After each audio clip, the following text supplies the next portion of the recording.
começamos esse RDTV especial com uma entrevista com o governador eleito Pedro Taques, do PDT. Caso você queira mandar o seu questionamento, é só acessar agora mesmo o endereço tv.rdnews.com.br, que a gente encaminha a sua pergunta, a sua opinião para o nosso convidado. Enquanto eu aguardo a sua participação, vamos à nossa entrevista, ao nosso bate-papo. Bom dia, governador, e obrigada pela presença aqui no RDTV. Bom dia, é um prazer falar com você. Eu quero agradecer o convite e é uma oportunidade para que nós possamos já exercer a transparência, que é um dos compromissos da nossa campanha, que já acabou, mas que devem servir de norte na nossa caminhada. Em meio a tanta disputa no primeiro turno, governador, deu tempo para descansar esse recesso brando que o senhor teve aí de 5 dias? Sim, descansei, mas carreguei pedra, como se diz aqui em Cuiabá. Nós trabalhamos, passamos a estudar mais o Estado nesse período, mas descansei com minha família. Nesse estudo do Estado, o senhor já deixou alguma coisa como prioridade?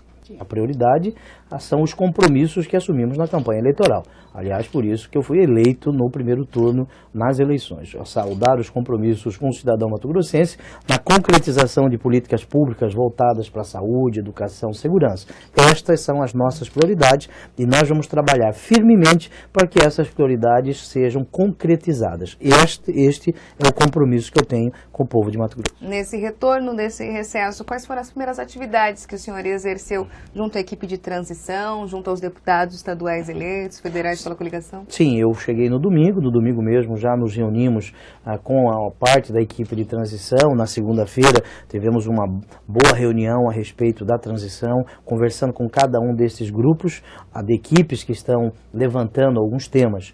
Fui a Sinop, num evento do deputado Nilson Leitão, já me reuni com os 11 deputados estaduais, com os 5 deputados federais, já fiz uma visita ao Tribunal de Justiça do Estado de Mato Grosso. Hoje tem uma visita à Assembleia Legislativa do Estado, do nosso Estado, à Câmara Municipal de Vereadores. E estou trabalhando com a equipe. Até o dia 5 de novembro, esta equipe de transição ela elaborará um relatório preliminar de cada uma das áreas para que nós possamos iniciar o trabalho da chamada reforma administrativa no nosso Estado, que também foi um compromisso da nossa campanha. Durante a ausência do senhor nesses 5 dias de férias, a equipe de transição anunciou a redução das pastas, de 19 para 12 pastas. E isso acabou acarretando algumas polêmicas, por exemplo, em relação à extinção da Secretaria de Cultura, muita gente reclamando, especialmente do segmento. O senhor acompanhou isso? Sim, acompanhei. Na democracia todos podem opinar, inclusive criminosos podem opinar, quanto mais pessoas sérias. As pessoas devem opinar, isso faz parte do diálogo, do processo democrático. Agora, as opiniões elas têm que ser fundamentadas em argumentos técnicos e também argumentos políticos. Não existe nada decidido ainda. Eu trabalho da seguinte forma. Primeiro, eu tenho que fazer uma constatação, e essa constatação será feita até o dia 5 de novembro. Depois disso, conversaremos com os segmentos, ouviremos pessoas. Eu fui eleito governador do Estado de Mato Grosso, não imperador do Estado de Mato Grosso. Eu tenho que conversar com as pessoas, com os segmentos, conversar com técnicos, conversar com a classe política. Eu fui eleito governador do Estado, sou político. Tenho que conversar com a classe política para que nós possamos decidir. A reforma administrativa será feita, agora se serão 12, 14, o número de secretarias, isso para mim é de sua menos importância, o nome de secretaria para mim é de sua menos importância. O que interessa para o cidadão lá na ponta é que a saúde pública seja prestada com qualidade, que as políticas públicas da cultura sejam desenvolvidas, a educação seja a melhor que nós possamos alcançar. Isso que é interessante, não nomes, não número de secretarias. Mesmo assim, governador, essa redução, caso ela ocorra e deve ocorrer, ela deve ocorrer de cima para baixo, deve ocorrer a participação da população, como que deve acontecer? A participação da população, dos 3.130.000 habitantes do nosso estado, dos 2 milhões de eleitores, já se deu. O cidadão nos elegeu no primeiro turno com quase 58% dos votos, porque ele entendeu que o nosso projeto era um projeto diferente e ele quer a concretização deste projeto. Não existe como nós ouvirmos todos os cidadãos. Agora, nós ouviremos sim aqueles das categorias envolvidas nesta reforma administrativa. É importante dizer que em uma eleição o cidadão faz escolhas por programas de governo. Essa é a razão de uma eleição. Na campanha eleitoral, no nosso programa de governo, estava a necessidade de cortes de gasto, um choque de gestão no estado de Mato Grosso, na administração pública, e isso nós faremos, porque 58% dos eleitores assim entenderam. Além disso, a questão da divulgação da equipe de transição foi criticado por muitos por não ter sido antecipada demais. O senhor acha que foi antecipada demais? Eu não discuto perfumaria, né? Eu discuto o que é o conteúdo, o que é concreto. O coordenador da transição, Otaviano Pivetta, aliás, ele tem direito a expressar a sua opinião, mas é a opinião dele, né? Ele tem direito a expressar porque ele conhece a administração pública. O exemplo disso é Lucas de Rio Verde, que é a cidade que tem um dos melhores IDHs do Brasil, como todo mundo sabe, tem a melhor educação do estado de Mato Grosso. Ele tem direito de expressar a sua opinião. Agora, quem decide, todos sabem, é quem foi eleito depois de ouvir as pessoas, e eu quero ouvir. Existem posições, defesas razoáveis a respeito de extinção de secretarias, e existem defesas razoáveis também a respeito da manutenção da própria estrutura do estado que existe hoje. Um caso é a existência de duas secretarias, a Secretaria de Segurança Pública e a Secretaria de Justiça e Cidadania. Alguns defendem a manutenção disso e defendem com argumentos que são razoáveis, e outros defendem a necessidade de fusão destas duas secretarias em uma Secretaria de Defesa Social, por exemplo, como existe em Minas Gerais, como existe em Pernambuco. Eu conheço também a realidade de outros estados. Existem argumentos respeitáveis de ambos os lados. Agora, nós precisamos entender que no Estado Democrático de Direito todos podem manifestar a sua opinião, e é bom que sejam manifestadas as opiniões. Agora, quem decide é quem foi eleito. Antes tínhamos a Sejusp, se eu não me engano, sim, né? Que era de Justiça. Ronaldo Pacheco pergunta justamente sobre a questão dessas fusões. O senhor vai extinguir as secretarias de Comunicação e de Cultura e fundir as secretarias de Desenvolvimento Rural e de Indústria e Comércio? Penso, Ronaldo, que esses debates sobre fusão ou não, nós temos que entender. Essa secretaria está funcionando bem? O cidadão está recebendo os benefícios constitucionais desta secretaria? O debate é esse, não a respeito de número de fusões, de secretarias ou a mudança de nomes. O que o cidadão deseja é que o Estado funcione com eficiência, com honestidade, com justiça e com transparência. No mais, é nós debatermos o acessório, não o principal. Ainda falando sobre a questão das pastas, a gente vai à redação do portal RD News com uma pergunta da Patrícia Sanches, que é editora-chefe do portal. Bom dia, Patrícia. Bom dia, Thalita, bom dia, governador, e bom dia a todos que nos assistem. Governador, um dos pontos que se discute, lógico, é a questão aí das secretarias. E a gente para observar algumas coisas que foram criadas durante a gestão do governador Silval Barbosa, e muitas parecem ainda não ter avançado, talvez por gestão ou mesmo por ineficiência. Esse é o caso da Lemate. A AGEM, que foi criada aí com um papel muito importante, a gente sabe do problema de saneamento no Brasil, em Mato Grosso não é diferente, né? Faltam aterros sanitários, chega a ser uma questão legal, a gente sabe da Lei Nacional de Saneamento. Eu queria ouvir do senhor o que o senhor pensa sobre essas instituições que foram criadas, a MTPAR, se o senhor pretende extinguir ou ainda está analisando? Muito obrigado, Patrícia, por essa pergunta. A respeito da Lemate, todos sabem a minha opinião a respeito de jogos, né, de prognósticos. Aí eu sou contrário ao Estado a militar nessa área. Não cabe ao Estado administrar a jogos. Eu sou contrário a isso. E, aliás, eu manifestei isso durante a campanha eleitoral. Alguns argumentam, mas existe loteria esportiva, Sena, existe. Isso aí é algo do governo federal. Eu não fui eleito presidente da República, portanto eu não posso tratar disso. Eu posso tratar da Lemate. Eu sou contrário ao Estado a manter jogos. Portanto, isso será analisado com esta opinião que eu tenho, que, aliás, eu manifestei na campanha, como eu disse aqui. A respeito da AGEM, é uma agência importante, aliás, o aglomerado urbano, a região metropolitana, né, do Vale do Cuiabá, tem que ter um tratamento diferenciado, como existem outras conurbações, né, como São Paulo, a Grande São Paulo, como a Grande Belo Horizonte, e isso será tratado de forma técnica. É muito importante. No tocante ao MTPAR, o Estado, nós temos que analisar os objetivos do MTPAR, né, ele foi criado com quais objetivos, mas é importante que o Estado tenha uma agência como esta, que é um espelho do BNDES-PAR, para que investimentos possam vir ao Estado de Mato Grosso nesta construção entre o Estado e a iniciativa privada. Analisaremos isso tecnicamente, já estamos fazendo esse estudo, já temos estudos revelando a importância de alguns destes instrumentos para que o nosso Estado possa ser mais enxuto, nós tenhamos um Estado que desenvolva as suas atividades, nesse caso do MTPAR, com a participação da iniciativa privada. E se eu não me engano, a AGEM, governador, seria responsável por garantir a herança, digamos assim, das obras da Copa, já que seria responsável a viabilidade da conclusão de muitas obras ligadas a Cuiabá e Várzea Grande. Sim, nós estamos recebendo e tratando de uma forma separada as obras da Copa do Mundo. As obras de mobilidade da Miguel Sutil são obras do DENIT, do governo federal, mas o Estado de Mato Grosso tem que acompanhar. O VLT, como todos sabem, é uma obra que merece um acompanhamento especial e isso será feito na Arena Pantanal, o sistema de concessão da Arena Pantanal. Também as obras da Copa já estão merecendo da nossa equipe de transição um olhar e um trabalho diferenciado. Ainda falando da questão das pastas, para a gente esgotar esse assunto, muito fala-se também dos nomes que poderiam compor essas secretarias.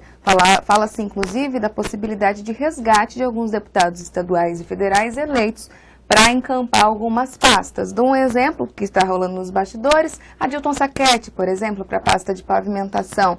Há essa possibilidade, de fato, do senhor recolher esses deputados estaduais e federais eleitos para o cargo de executivo? Resgate eu não diria que eles estão muito bem, né? Eles estão muito bem. Eu entendo que este é o momento que nós temos que fazer o levantamento, a constatação do que está ocorrendo no Estado, secretários só no final do mês de novembro. E ninguém tem autorização para falar em nome de secretário, a não ser no momento em que eu me manifestar sobre isso. Eu vou ouvir, é lógico, aqueles partidos políticos que estiveram conosco. Né? Um dia desses, um cidadão veio me dizer, olha, saiu no jornal o meu nome, que eu seria secretário de Estado, eu quero saber se eu vou ser secretário. Eu disse para ele, olha, diga que eu o convidei e você não aceitou, né? E aí, para parar esse tipo de especulação, que não passa de especulação, e só no final do mês de novembro, porque senão nós vamos ficar discutindo nomes e não discutimos conteúdo. O cidadão deseja, eu vou repetir, é o que eu penso, né, que as funções do Estado sejam desempenhadas por pessoas competentes, pessoas compromissadas com o momento histórico que nós vivemos e pessoas que tenham a ética, chamada ética pública, a ética republicana, é isso que nós vamos buscar. Mas há possibilidade da adoção de deputados eleitos? Eu não tenho nada contra parlamentar a exercer cargos públicos, né? Eu, inclusive na Secretaria de Estado. Como senador da República, eu apresentei proposta de emenda à Constituição para que senadores e deputados não pudessem exercer cargos de ministério. Tem uma emenda nesse sentido por mim apresentada, mas eu não sou presidente da República, eu sou governador do Estado de Mato Grosso e a proposta de emenda não foi aprovada. Mas o que valeria em nível nacional não valeria para nível estadual? Vale em nível nacional, estadual, só que a proposta de emenda não foi aprovada, né? Diante disso, o senhor encamparia essa... Não encamparia. situação. Eu estou dizendo que, independente de nomes, independente de posições, nós precisamos de pessoas competentes e compromissadas. Edivaldo da Cruz Dourado pergunta por meio do chat onde o senhor investirá os milhares de reais que foram desviados do Estado, se porventura os recuperar. Sim, muito obrigado, Edivaldo, por essa pergunta. Né? Cabe ao Estado fazer a recuperação de valores que foram desviados. Aliás, a Procuradoria-Geral do Estado pode fazer esse trabalho e eu tenho certeza que esta importante instituição, em sendo o caso, fará esse trabalho. Esse dinheiro, esses valores, porventura desviados e encontrados, eles voltam para o Caixa Único do Estado para que possam ser aplicados nas funções de prioridade da administração pública. Falando um pouquinho de articulação, Certo. governador, o senhor teve uma coligação com 13 partidos. Falou também durante a campanha que não iria lotear pastas, que não aceitaria esse tipo de situação. Sim. Já conversou com os partidos no sentido de quem poderia sugerir quais nomes, mesmo não loteando pastas? Eu vejo que essa discussão sobre nomes, ela não seja importante neste momento. Não é importante nós discutirmos nomes. O importante é nós discutirmos que Estado nós vamos ter a partir do dia 1º de janeiro de 2015. Eu fiz toda a eleição dizendo aos partidos políticos que me honraram na coligação que eu não lotearia secretarias e não farei isso. Agora, isso não significa que membros de partidos políticos não possam compor a administração pública. Podem compor sim, desde que tenham estes requisitos que eu fiz referência, eu gostaria de repeti-los. Compromisso com a administração pública, a ética no trato da coisa pública e conhecimento a respeito daquela área. Agora, nós não podemos entregar uma secretaria a um partido de porteira fechada. Isto não existirá. Falou-se, inclusive, que o senhor adotaria a lei da ficha limpa para os seus secretários. Eu sou autor da proposta de emenda à Constituição que exige, aprovada no Senado, que exige que o servidor público também seja ficha limpa. Eu sou autor do projeto de resolução aprovado no Senado para que todos os servidores do Senado sejam ficha limpa. E aqui em Mato Grosso existe uma lei aprovada pelo deputado, de autoria do deputado Guilherme Maluf, que trata disso. Eu vou regulamentar essa lei. Governador, o fato do senhor nunca ter exercido um cargo no Executivo, acredito que isso pode ser um complicador ou não? Não, eu conheço muitas pessoas que exerceram cargo no Executivo e também roubaram muito quando estiveram no Poder Executivo. O fato de você não ter exercido cargo executivo não significa que você seja incompetente, né? Veja que eu exerci cargos na minha vida que administraram bilhões de reais, né? Na Procuradoria da República eu administrava os valores apreendidos que chegavam a mais de bilhões de reais. Você não faz nada sozinho, você precisa de equipe e essa equipe será formada. Quando eu saí da Procuradoria da República, muitos também me diziam, olha, você nunca foi exercer o cargo legislativo. Daí eu fui eleito por 4 anos seguidos, um dos 5 melhores senadores do Brasil. Portanto, a esses que fazem esse tipo de argumento, com certeza eles não conhecem a minha forma de agir. Tá certo, governador, a gente vai a um breve intervalo e na volta a gente continua o nosso bate-papo e você mande sua pergunta e fique com a gente.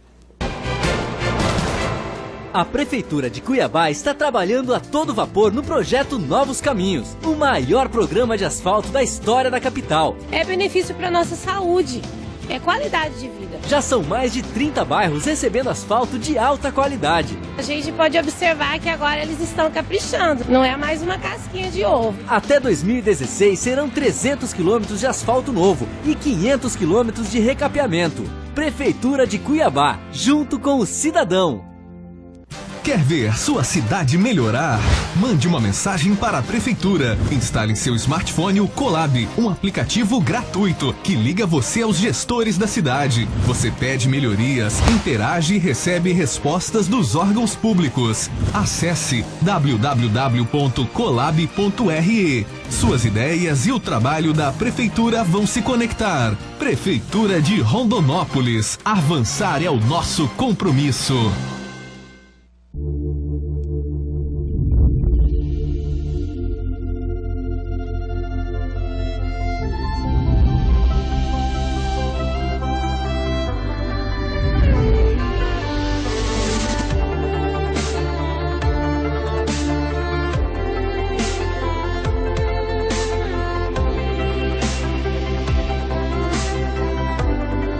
Alphaville Buffet, sua primeira escolha.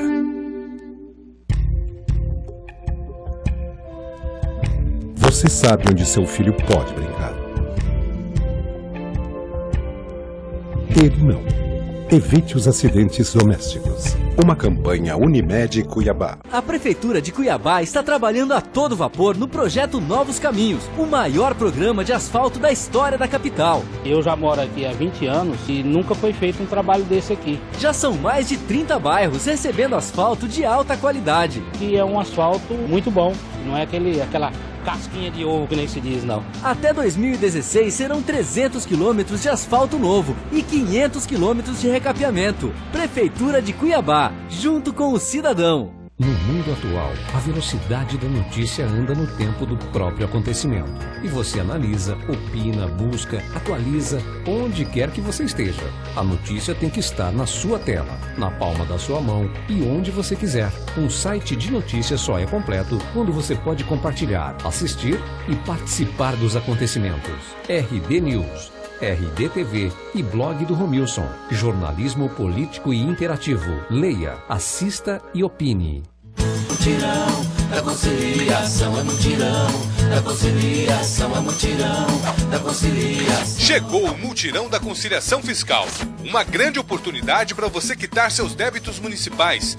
Aproveite os descontos nas multas e juros e ainda parcele em até 48 vezes. Atendimento de segunda a sexta na Procuradoria Fiscal do município e na Secretaria de Cultura. Prefeitura de Cuiabá e Tribunal de Justiça do Estado de Mato Grosso. De volta com a RDTV e com o governador eleito Pedro Taques, do PDT. Lembrando que você pode e deve mandar o seu questionamento por meio do chat, no endereço tv.rdnews.com.br. Eu fico aguardando a sua participação e a gente vai continuar o nosso bate-papo. Governador, falávamos antes sobre as articulações, especialmente na questão da reforma administrativa. Agora vamos falar do relacionamento mesmo que o senhor deve ter com os nossos legisladores, tanto da bancada estadual quanto federal. Agora há pouco o senhor vai fazer uma visita na Assembleia Legislativa ao presidente Romualdo Júnior. Como o senhor pretende estabelecer esse contato com a Assembleia, uma vez que tivemos eleitos pela base 11 deputados estaduais? Sim, o contato será o mais republicano possível. São dois poderes independentes, nós temos que respeitar a Assembleia Legislativa. Agora, além da independência, deve existir a harmonia. E nós vamos buscar a harmonia com a garantia da independência. Eu sou senador da República e a forma com que eu desejo que a presidente da República me trate é a forma que eu tratarei os deputados estaduais. Ronaldo Pacheco justamente pergunta sobre isso. Ronaldo Pacheco é da Olhar Direto? Eu creio que sim. Um abraço, Ronaldo Pacheco. Como que o senhor pretende participar da eleição da futura mesa diretora da Assembleia? É importante eleger um presidente compromissado com o governo, Taques? Ronaldo, eu fui candidato a presidente do Senado, né, e eu busquei a independência do Legislativo em relação ao Executivo.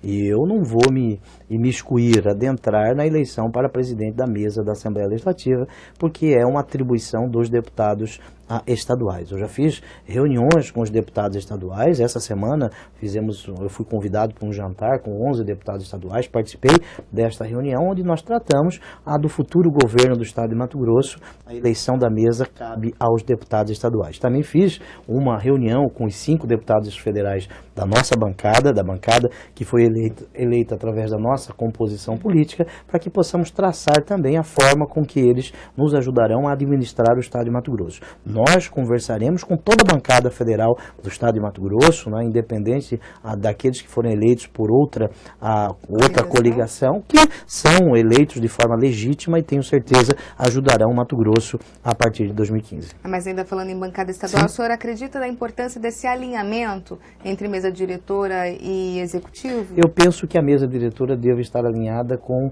a mudança que o eleitor mato-grossense revelou nesta eleição de 2014. Não alinhado com o governador, alinhado com o conteúdo das mudanças que nós queremos implementar. Isso respeitando a independência. Independente de nomes, nós precisamos tratar de transformações que o eleitor mostrou isso nas eleições de 2014. O que o eleitor deseja é que o Poder Legislativo, Executivo, Judiciário, o Ministério Público, o Tribunal de Contas possam entender que este momento é um momento importante da nossa história e esse momento precisa de algumas mudanças.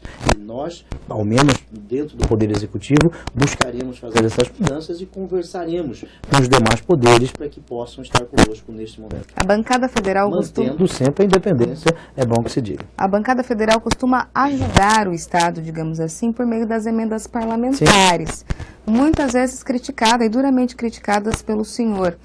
Acredita que agora vai ser necessário esse auxílio, essa mão amiga dos deputados federais para garantir recursos do governo federal para o Estado? Veja que os deputados federais e senadores, e eu sou senador ainda, os senadores contribuem com as emendas parlamentares individuais. Eu fiz o chamado Plano Taques, a divisão das emendas parlamentares que o nosso gabinete tinha direito através de audiências públicas, para os municípios que possuem o menor índice de desenvolvimento humano. E isto nós fizemos. Agora, cada deputado é senhor de suas emendas, mas eu tenho certeza que numa conversa com eles nós poderemos utilizar essas emendas para o interesse público. Governador, falando ainda em recursos, em orçamento, a gente volta à redação do portal RD News com Patrícia Sanches, editora-chefe do portal, para mais uma pergunta. Bom dia, Patrícia, novamente. Bom dia novamente, Thalita. Governador, minha pergunta vai direto na área que a gente vê que é a principal preocupação hoje no Estado, que é a saúde, né? O senhor prometeu durante a campanha, falou muito sobre a construção de um hospital regional aqui em Cuiabá, sobre também a retomada da gestão aí dos hospitais de uma forma gradativa, imagino eu, que estão aí sob as mãos das OSS. Paralelo a isso, houve uma decisão aí da Justiça exigindo, na verdade, que o orçamento do ano que vem preveja aí a inclusão do término do Hospital Central, o famoso Hospital Central que está aí há quase 30 anos parado Blairo falou que ia terminar, não terminou, Silval disse que ia terminar, não terminou, iria se transformar em secretaria, enfim. O que o senhor pensa a respeito desses 2 pontos, 3 pontos, na verdade?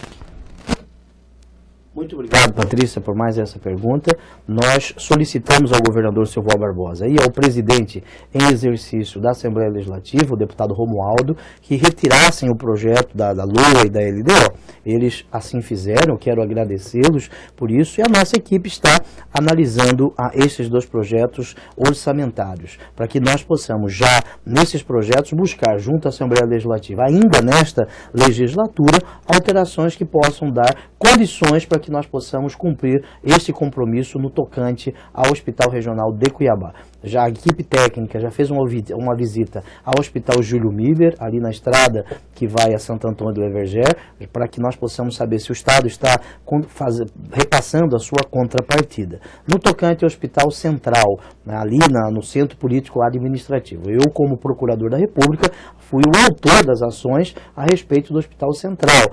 As ações foram ajuizadas por mim, ainda como Procurador da República. Como senador, eu cobrei várias vezes uma solução para o Hospital Central. Agora, temos que saber, tecnicamente, se aquele prédio, naquelas condições, ainda pode receber um hospital do porte que nós todos desejamos. Uma vez que a saúde curativa ela é muito tecnológica, e essa tecnologia da saúde curativa exige uma ambiência hospitalar diferenciada para o momento que nós vivemos, diferente de 30 anos atrás. Vou dar um exemplo bem simples. Hoje os condicionadores de ar já não são mais de caixa, e lá ainda é de caixa. É possível uma adaptação? É possível. Mas outros equipamentos, esses outros equipamentos, eles são totalmente diferentes. Eu dei um exemplo bem simples de ar-condicionado que você sofre também na sua casa em razão do avanço tecnológico. Agora imagine no hospital. Temos que saber de forma técnica se aquele prédio ainda comporta um hospital ou possa ser utilizado em outras atividades. Já se falava no período da eleição a questão do contingenciamento das pastas, do orçamento. O senhor esteve em visita lá no Tribunal de Justiça de Mato Grosso com o desembargador Orlando Perry, até pedindo onde poderia se cortar as despesas daquele poder. Segundo foi noticiado pela imprensa, ele falou que ficaria difícil cortar mais despesas daquilo que já se é repassado. Da onde que o senhor pretende cortar despesas para garantir um orçamento viável a partir de 2015? Sim, eu não solicitei em nenhum momento ao Poder Judiciário corte de orçamento. Aliás, a visita não foi com este objetivo. Foi uma visita de cortesia para que nós pudéssemos iniciar uma pauta de discussões ainda este ano de 2014. Quais pontos desta pauta? O primeiro deles é a chamada indústria das liminares na saúde pública. E recebi do Tribunal de Justiça informações muito relevantes. A questão dos cartórios e a regularização fundiária. Tratamos da criação de uma vara para a execução fiscal para recuperar os créditos do Estado. E em nenhum momento eu propus redução dos cortes do Poder Judiciário. O desembargador Perry, presidente do tribunal, junto com o desembargador Paulo da Cunha, que assumirá a presidência do tribunal em 2015, eles me solicitaram, não oficialmente, que não houvesse corte no orçamento do Poder Judiciário. Isso será debatido entre os técnicos das duas instituições para que nós possamos fazer com que Mato Grosso possa priorizar algumas áreas. Mas depende de conversas com os poderes e isso será feito no momento oportuno. Mas onde o senhor pretende, mais uma vez, tirar dinheiro, tirar recursos para garantir investimentos, uma vez que fala-se muito do endividamento do Estado para o ano que vem? Certo. Na campanha eleitoral nós afirmamos que precisamos cortar gastos e faremos isso. Precisamos combater a corrupção e faremos isso. E tenho certeza que melhorar a qualidade dos investimentos públicos também sobra mais recursos. Faremos isso diante da realidade financeira do nosso Estado. Nós mostraremos ao cidadão o que nós temos, como faremos e de que maneira faremos isso. Não existe forma melhor do que essa. Você falar ao cidadão como se encontram as contas do Estado e o que você pode fazer a partir daí. Igual um pai e uma mãe que conversam sobre o seu orçamento. Não existe como você querer aumentar a sua casa se você não tem recursos. Mas se você cortar determinados gastos que não são necessários neste momento, é possível você fazer uma reforma na sua casa. Ainda falando da questão da extinção das pastas, temos duas perguntas ligadas à cultura. participação. Antônio de Cuiabá pergunta: em a matriz cultural do Centro-Oeste, o senhor acha que a cultura deve ser comandada por uma coordenadoria e não uma secretaria?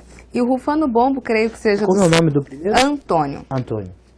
E Rufano... Permita responder, claro, Antônio? Fica à vontade. Antônio, eu conheço a matriz cultural do Centro-Oeste, eu tenho estudado um pouco isso, né? Eu sei da importância da cultura, aliás, a Constituição estabelece isso no artigo 214, a cultura como uma política pública e nós não abandonaremos esta política pública. Aliás, eu defendo mais recursos para a cultura. O que se está debatendo, e eu não quero entrar em debates de detalhes, eu quero discutir a concretização dessas políticas públicas. É importante. A rosa não teria outro cheiro se chamasse cadeira, não é isso? Nós precisamos saber se a política pública está sendo concretizada ou não, independente do nome. Para mim, o nome não tem significado. Rufano Bombo, que é do site Rufano Bombo, Nelson, o marqueteiro do senhor Antero Paes de Barros fez duras críticas à possível extinção da cultura. Como que o senhor recebeu essas colocações, essas críticas?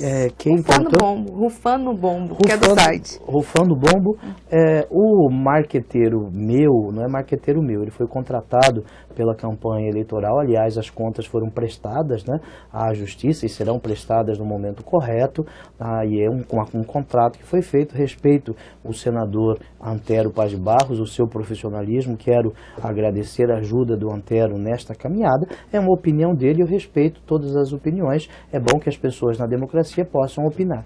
Eduardo Henrique se manifestou pelo blog, quando a gente subiu a matéria falando que o senhor viria ao programa, ele perguntou simplesmente: o senhor vai acabar com o MT Saúde? Eduardo. Eduardo, muito obrigado por essa pergunta. Aliás, minha mãe me fez esta pergunta, né, sobre o MT Saúde. Existem defesas de todos os sentidos. Alguns entendem da inconstitucionalidade do MT Saúde, de um plano de saúde criada só para servidores públicos. Outros defendem a importância do MT Saúde. Nós conversaremos isso com técnicos. Eu sei da importância do MT Saúde e o cidadão, servidor público do Estado de Mato Grosso, pode ter certeza, né, que as decisões que serão tomadas não serão decisões sem ouvir você, porque eu sei da importância de um servidor público para que nós tenhamos um Estado mais justo, um Estado mais transparente. Aliás, eu só fui servidor público da minha vida, eu conheço a realidade dos servidores públicos e nós estamos marcando uma conversa com o Fórum Sindical para debatermos o MT Saúde e também o MT Prev. Joana pergunta por meio do chat a respeito do combate à corrupção que o senhor tanto fala. Ela cita a questão da disputa presidenciável, que muito se fala que houve corrupção no governo FHC, outros falam no governo Lula, no governo Dilma. Ela pergunta se o seu governo vai deixar sujeira para debaixo do tapete. Joana, sobre corrupção eu não só falo, eu faço, né? Aliás, se você pegar a minha atuação como procurador da República e como senador da República, a minha atuação ela se firma muito no combate à corrupção, não só no discurso, mas na prática e na concretização destes discursos. Você pode ter certeza, nós combateremos a corrupção. Esse é um compromisso que nós temos com o povo do Estado de Mato Grosso, por isso eu recebi 833.788 votos, porque o cidadão compreendeu a realidade que nós vivemos. E também, como senador da República, eu tive 708.440 votos, eu aumentei o número de votos em razão do trabalho de combate à corrupção. Você pode ter certeza que nós faremos isso. Agora, a respeito da corrupção no governo Fernando Henrique, no governo Lula e Dilma, nós todos sabemos que ambos os governos existiram casos escabrosos de corrupção, como é o caso agora mais recente da Petrobras, que é uma vergonha para a sociedade brasileira. O senhor deve fazer uma devassa nas contas do Paiaguás, falávamos sobre isso antes do senhor entrar no estúdio. E a Ana Rita perguntou por meio do blog também como que deve ser esse trabalho de auditoria nas contas do governo. Sim, muito obrigado pela pergunta. A devassa não é o termo, mas eu não jogarei o lixo para baixo do tapete. Eu fui eleito governador, não fui eleito promotor de justiça, nem delegado de polícia, apesar da importância dessas duas atribuições para que nós tenhamos uma sociedade mais justa, uma sociedade mais honesta.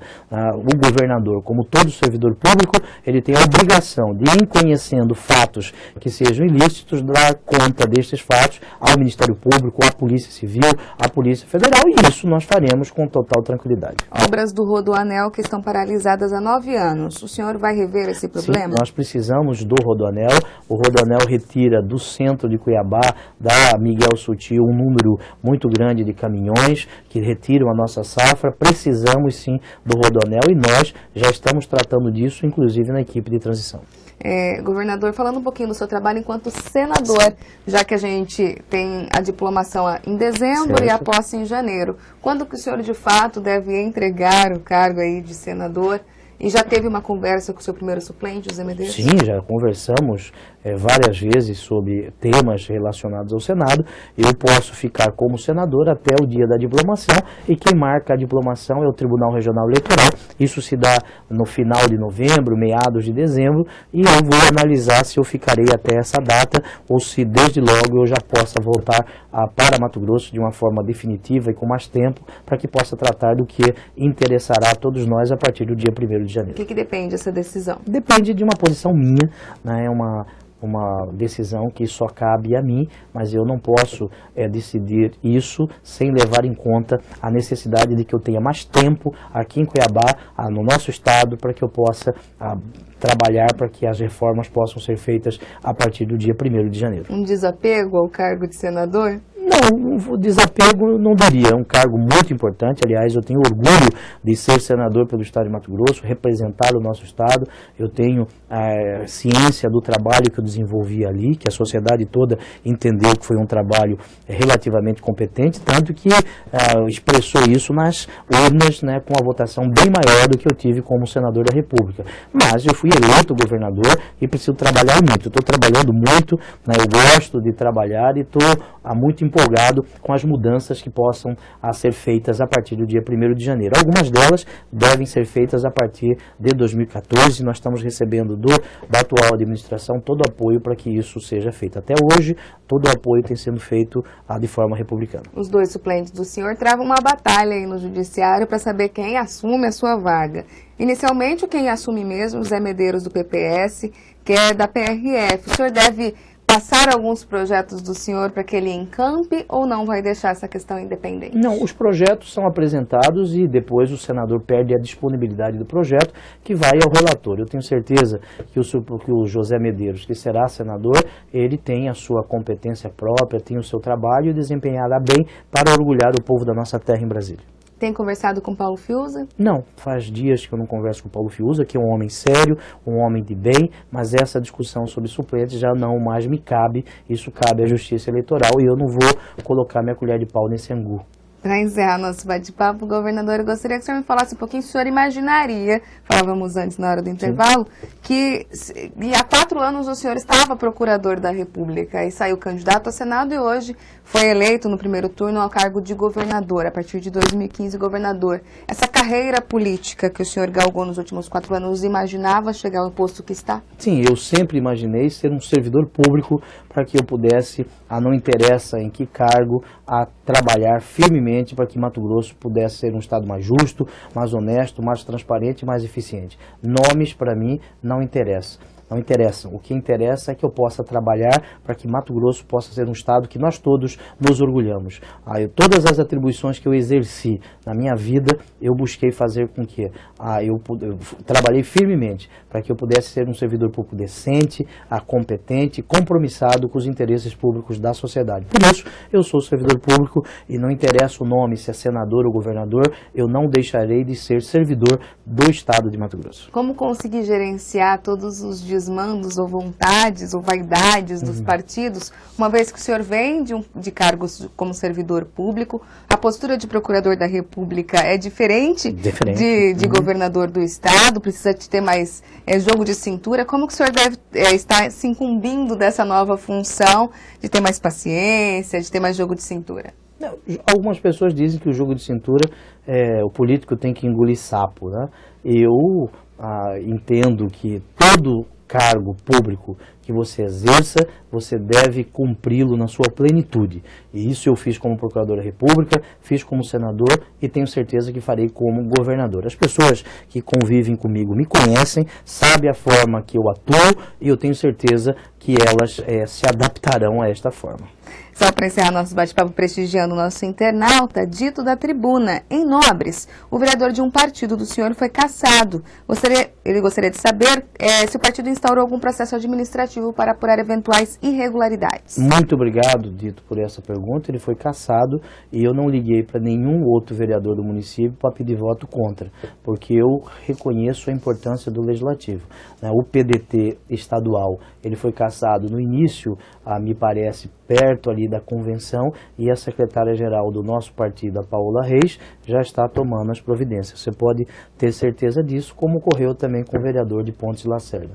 Nós não podemos jogar o lixo para baixo do tapete. Novidades para os próximos dias, para o nosso internauta saber quais são as atividades do senhor? Muitas novidades, mas eu prefiro revelá-las no momento correto, mas a única certeza que eu posso dizer ao cidadão é que nós trabalharemos muito para que os nossos compromissos possam ser saudados, e a minha responsabilidade ela é grande, mas eu conheço, por isso que eu fui candidato, por isso que eu fui eleito, e eu estou pronto para exercer o cargo na plenitude. Eu tenho certeza que ninguém faz nada sozinho, eu preciso de equipes, eu tenho certeza que eu não sei tudo, nós precisamos de pessoas que tenham conhecimento técnico sobre as mais variadas áreas, e nós convidaremos mato-grossenses de nascimento ou não, para que possam estar juntos conosco neste momento de transformação do nosso estado. Tá certo, governador, a gente agradece a sua presença aqui na RDTV mais uma vez. Muito obrigado e parabéns pelo trabalho de vocês, agradeço a oportunidade de falar e me convido para que eu possa vir aqui outras vezes, para que nós possamos informar ao cidadão o que está ocorrendo. Tá certo, governador, a gente agradece, agradecemos também todas as participações